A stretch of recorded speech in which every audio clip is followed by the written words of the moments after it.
லூக்கா எழுதின சுவிசேஷம் 20ஆம் அதிகாரம். அந்நாட்களில் ஒன்றில் அவர் தேவாலயத்திலே ஜனங்களுக்கு உபதேசித்து சுவிசேஷத்தை பிரசங்கித்த போது, பிரதான ஆசாரியரும் வேதபாரகரும் மூப்பரும் அவரிடத்தில் கூடி வந்து, நீர் எந்த அதிகாரத்தினால் இவைகளை செய்கிறீர்? இந்த அதிகாரத்தை உமக்கு கொடுத்தவர் யார்? அதை எங்களுக்கு சொல்லும் என்றார்கள்.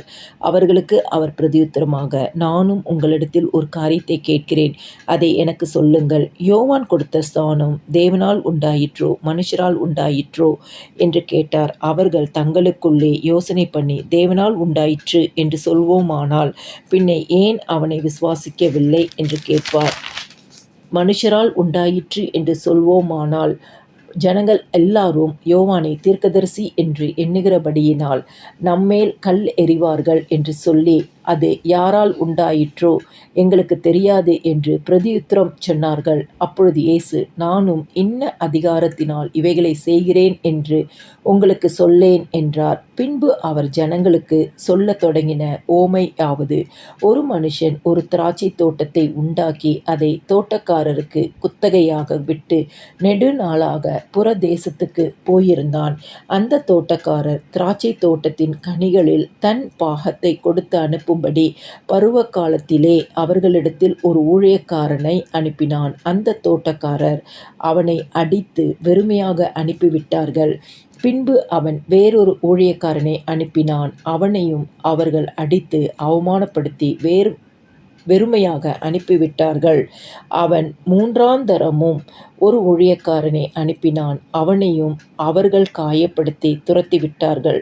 அப்பொழுது திராட்சை தோட்டத்தின் எஜமான், நான் என்ன செய்யலாம்?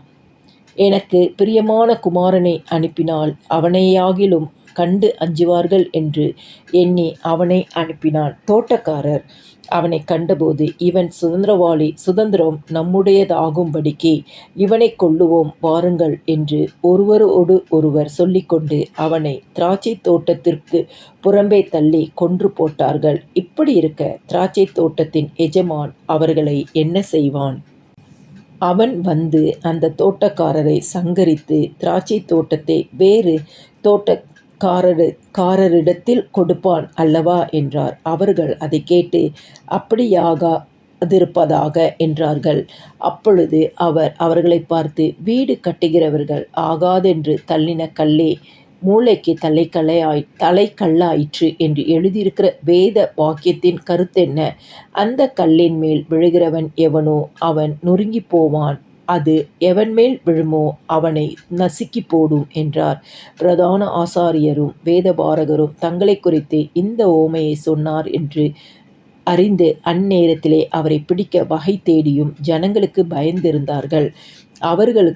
அவர்கள் சமயம் பார்த்து தேசாதிபதியின் ஆளுகைக்கும் அதிகாரத்திற்கும் அவரை ஒப்பு கொடுக்கும்படி அவருடைய பேச்சிலே குற்றம் கண்டுபிடிக்கலாம் என்று தங்களை உண்மை உள்ளவர்களாய் காண்பிக்கிற வேவுக்காரரை அவரிடத்தில் அனுப்பினார்கள்.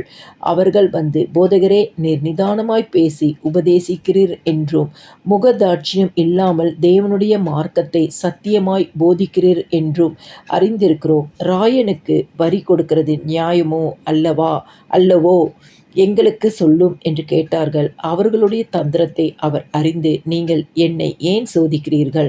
ஒரு பணத்தை எனக்கு காண்பியுங்கள், இதில் இருக்கிற சொரூபமும் மேல் எழுத்தும் யாருடையது என்று கேட்டார். அதற்கு அவர்கள், ராயனுடையது என்றார்கள். அதற்கு அவர், அப்படியானால் ராயனுடையதை ராயனுக்கும் தேவனுடையதை தேவனுக்கும் செலுத்துங்கள் என்றார்.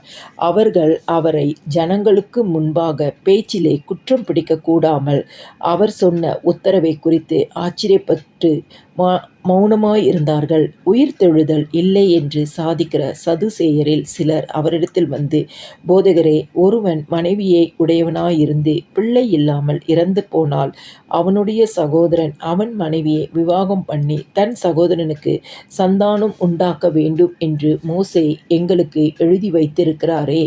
சகோதரர் 7 பேர் இருந்தார்கள். அவர்களில் மூத்தவன் ஒரு பெண்ணை விவாகம் பண்ணி பிள்ளை இல்லாமல் இறந்து போனான். பின்பு 2ஆம் சகோதரன் அவளை விவாகம் பண்ணி அவனும் பிள்ளை இல்லாமல் இறந்து போனான். 3ஆம் சகோதரனும் அவளை விவாகம் பண்ணினான். அப்படியே 7 பேரும் அவளை விவாகம் பண்ணி பிள்ளை இல்லாமல் இறந்து போனார்கள். எல்லாருக்கும் பின்பு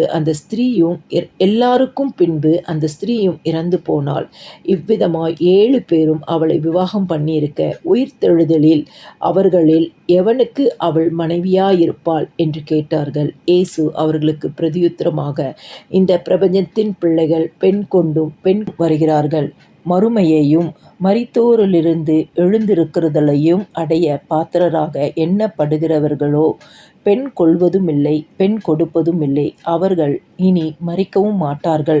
அவர்கள் உயிர்த்தெழுதலின் பிள்ளைகளானபடியால் தேவதூதருக்கு ஒப்பானவர்களுமாய் தேவனுக்கு பிள்ளைகளுமாயிருப்பார்கள். அன்றியும் மரித்தோர் எழுந்திருப்பார்கள் என்பதை மோசேயும் முட்செடியைப் பற்றிய வாசகத்தில் காண்பித்திருக்கிறார். எப்படியெனில், கர்த்தரை ஆபிரகாமின் தேவன் என்றும் ஈசாக்கின் தேவன் என்றும் யாக்கோபின் தேவன் என்றும் சொல்லியிருக்கிறார். அவர் மரித்தோரின் தேவனாய் இராமல் ஜீவன் உள்ளோரின் தேவனாய் இருக்கிறார். எல்லாரும் அவருக்கு பிழைத்திருக்கிறார்களே என்றார். அப்பொழுது வேதபாரகரில் சிலர் அதைக் கேட்டு, போதகரே, நன்றாய் சொன்னீர் என்றார்கள். அதன் பின்பு அவர்கள் அவரிடத்தில் வேறு ஒன்றும் கேட்க துணியவில்லை. அவர் அவர்களை நோக்கி, கிறிஸ்து தாவீதின் குமாரன் என்று எப்படி சொல்லுகிறார்கள்?